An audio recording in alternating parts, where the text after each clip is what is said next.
मंडी में बलह पुलिस ने पकड़ी 2 किलो चरस। मंडी जिला पुलिस द्वारा नशे के सौदागरों के खिलाफ छेड़ी गई मुहिम के तहत बड़ी कामयाबी हासिल की गई है। बलह पुलिस की टीम ने गुप्त सूचना के आधार पर गुटकर के समीप हनुमान मंदिर के पास नाका लगा रखा था। इसी दौरान मंडी से सुंदरनगर की तरफ आ रही Tata boat car HP 65B7979 को चेकिंग के लिए रोका गया तो तलाशी के दौरान गाड़ी से 2 किलो 190 ग्राम चरस की खेप बरामद हुई।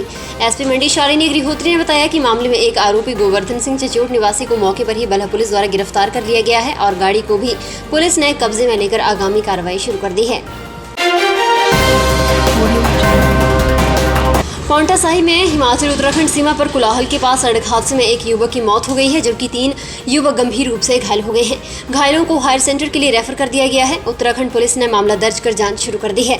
जानकारी के अनुसार पांवटा साहिब के बद्रीपुर जामनीवाला के 4 युवक एक कार से देहरादून गए हुए थे कि देर रात की वापसी आते समय कुलाहल के पास गाड़ी अनियंत्रित होकर पेड़ से जा टकराई जिसमें 4 युवक गंभीर रूप से घायल हो गए। घायलों को 108 एम्बुलेंस की सहायता से उपचार के लिए सिविल अस्पताल पांवटा साहिब लाया गया जहां पर 23 वर्षीय अभिषेक को मृत घोषित कर दिया गया। बाकी तीनों घायलों को प्राथमिक उपचार के पास चिकित्सकों ने हायर सेंटर के लिए रेफर कर दिया है। प्रधानमंत्री गरीब कल्याण अन्न योजना के चौथे चरण का शुभारंभ शिमला से केंद्रीय खाद्य मंत्री पीयूष गोयल ने किया जिसका सीधा प्रसार नौराधार में LED स्क्रीन में उपभोक्ताओं ने देखा। इस अवसर पर प्रधानमंत्री गरीब कल्याण अन्न योजना के लाभार्थियों को राशन के बैग भी वितरित किए गए और इस योजना से मिलने वाले लाभ को इन लाभार्थियों को बताया गया। इस मौके पर सैकड़ों प्रधानमंत्री गरीब कल्याण अन्न योजना के लाभार्थियों ने भाग लिया और केंद्रीय मंत्री का संवाद भी सुना। वहीं ज्वाली विधानसभा क्षेत्र के भनेई के शिवशंकर पैलेस में भी ज्वाली के विधायक अर्जुन ठाकुर के नेतृत्व में पंडित दीनदयाल उपाध्याय की जयंती के उपलक्ष्य में कार्यक्रम आयोजित हुआ। इस दौरान प्रधानमंत्री गरीब कल्याण अन्न योजना के लाभार्थियों, भाजपा कार्यकर्ताओं और स्थानीय लोगों ने केंद्रीय मंत्री पीयूष गोयल, मुख्यमंत्री जयराम ठाकुर के वर्चुअल संवाद को ज्वाली भाजपा मंडल और स्थानीय लोगों ने LED के माध्यम से लाइव देखा।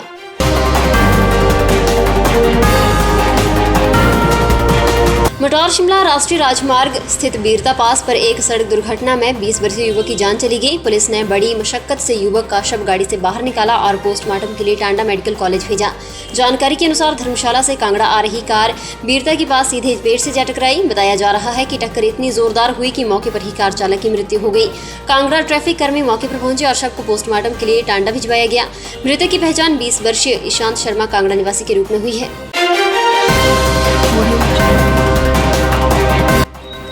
बस अड्डे में करंट से झुलसा HRTC बस चालक। बस अड्डा सरवरी में शनिवार सुबह HRTC का बस चालक करंट लगने से झुलस गया है। बस को पीछे करते समय ये बिजली की तार से लग गया। इसके बाद चालक करंट लगने से काफी झुलस गया। चालक को उपचार के लिए कुल्लू अस्पताल लाया गया। तारों से बस के टायर में लगी आग को बुझाने के लिए दमकल की टीम भी मौके पर पहुंची। मिली जानकारी के अनुसार चालक नरेश कुमार सुबह करीब 10 बजे अपनी बस को एक तरफ लगाने के लिए पीछे कर रहा था। इसी बीच बस बिजली की तार से छू गई जिसके बाद चालक को जोरदार झटका लगा जिसके बाद यहाँ पर लोगों का जमावड़ा लग गया। घायल चालक नरेश कुमार को अन्य कर्मचारियों ने अस्पताल लाया। HRTC के क्षेत्रीय प्रबंधक DK नारंग ने कहा कि चालक बिजली का करंट लगने से झुलस गया है। SP गुरुदेव शर्मा ने कहा कि पुलिस मामले की छानबीन कर रही है। सब्सक्राइब करें हमारे YouTube चैनल को और ताज़ा खबरों की नोटिफिकेशन पाने के लिए प्रेस करें बेल आइकन को। सभी क्षेत्रों में हिमाचल का अभूतपूर्व विकास सराहनीय।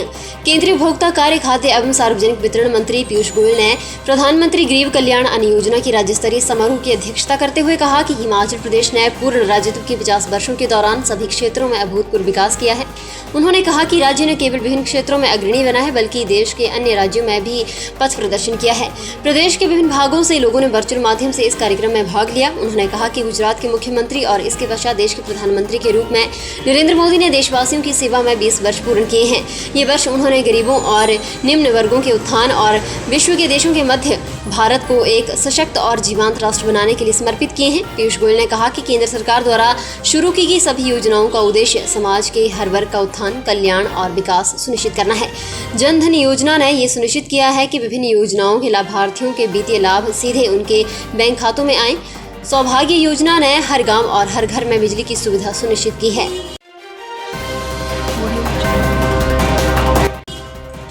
पंडित दीनदयाल उपाध्याय की जयंती पर फिट इंडिया फ्रीडम दौड़ का आयोजन। पंडित दीनदयाल उपाध्याय की जयंती पर आजादी के अमृत महोत्सव के अंतर्गत मेगा फिट इंडिया रन का आयोजन किया गया, जिसकी अध्यक्षता छठे राज्य वित्त आयोग के अध्यक्ष सतपाल सिंह सत्ती ने की। इस अवसर पर इंदिरा स्टेडियम में युवाओं को संबोधित करते हुए सतपाल सिंह सत्ती ने कहा कि पंडित दीनदयाल उपाध्याय राष्ट्रीय स्वयंसेवक संघ के चिंतक एवं संगठनकर्ता थे। उन्होंने जीवन में अनेकों कठिनाइयों का सामना किया, फिर भी वे समावेशित विचारधारा को आत्मसात कर मजबूत और सशक्त भारत के समर्पित रहे। उनके जीवन से आज की युवा पीढ़ी को सीख लेनी चाहिए। उन्होंने युवा कार्यक्रम और खेल मंत्रालय भारत सरकार द्वारा mega fit India freedom run को इंदिरा स्टेडियम में हरी झंडी दिखाकर रवाना किया। सतपाल सिंह सत्ती ने पंडित दीनदयाल उपाध्याय की जयंती के उपलक्ष्य पर उनके चित्र पर माल्यार्पण की। इसके उपरांत कार्यक्रम में उपस्थित जनसमूह को फिट इंडिया के तहत रोज आधा घंटा व्यायाम करने की शपथ भी दिलाई।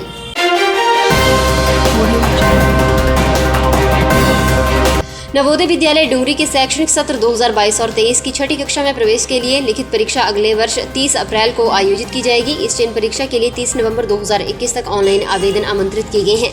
विद्यालय की प्राचार्य निशि गोयल ने बताया कि शैक्षणिक सत्र 2021 और 22 के दौरान हमीरपुर जिला के किसी भी मान्यता प्राप्त स्कूल में 5वीं कक्षा में अध्ययनरत विद्यार्थी नवोदय विद्यालय की प्रवेश परीक्षा के लिए आवेदन कर सकते हैं। आवेदक का जन्म 1 मई 2009 से पहले और 30 अप्रैल 2013 के बाद का नहीं होना चाहिए।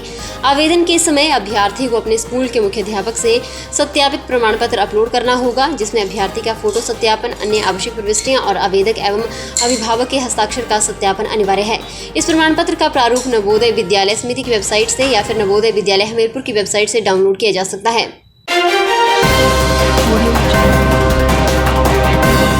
हिमाचल की पहली फूल मंडी में किसानों को अक्टूबर से घरों के पास ही फूल बेचने की सुविधा मिलनी शुरू हो जाएगी। अभी तक प्रदेश के पुष्प उत्पादकों को अपने स्तर पर पड़ोसी राज्यों की मंडियों या बाजारों में फूल बेचने के लिए भटकना पड़ता था। अब इन किसानों को फूल बेचने के लिए सिर्फ परवाणु मंडी तक जाना पड़ेगा और खरीदार भी वहीं पहुंचेंगे।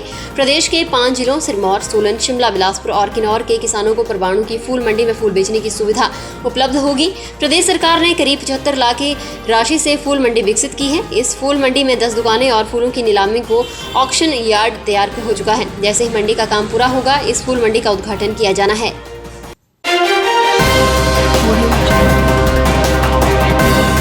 राहुल गांधी एक बार फिर शनिवार को शिमला पहुंचे हैं। इसको लेकर चप्पे चप्पे पर पुलिस भी तैनात की गई है। कंडाघाट बाजार में भी पुलिस की तैनाती की गई थी। शनिवार को राहुल गांधी का काफिला शिमला की तरफ जाते समय नगर पंचायत कंडाघाट से 11:15 बजे गुजरा। राहुल गांधी के काफिले में आधा दर्जन से ज्यादा वाहन थे। कांग्रेस के कार्यकर्ताओं को इसकी कोई भी भनक नहीं लगी। यदि कांग्रेस कार्यकर्ताओं को इसकी भनक होती तो कंडाघाट बाजार में राहुल गांधी से कार्यकर्ता द्वारा भेंट की जानी थी। बता दें कि राहुल गांधी का हफ्ते में शिमला का दूसरा दौरा है। फिलहाल के लिए बस इतना ही और बड़ी खबरों के लिए बने रहें न्यूज़ सुपर भारत के साथ।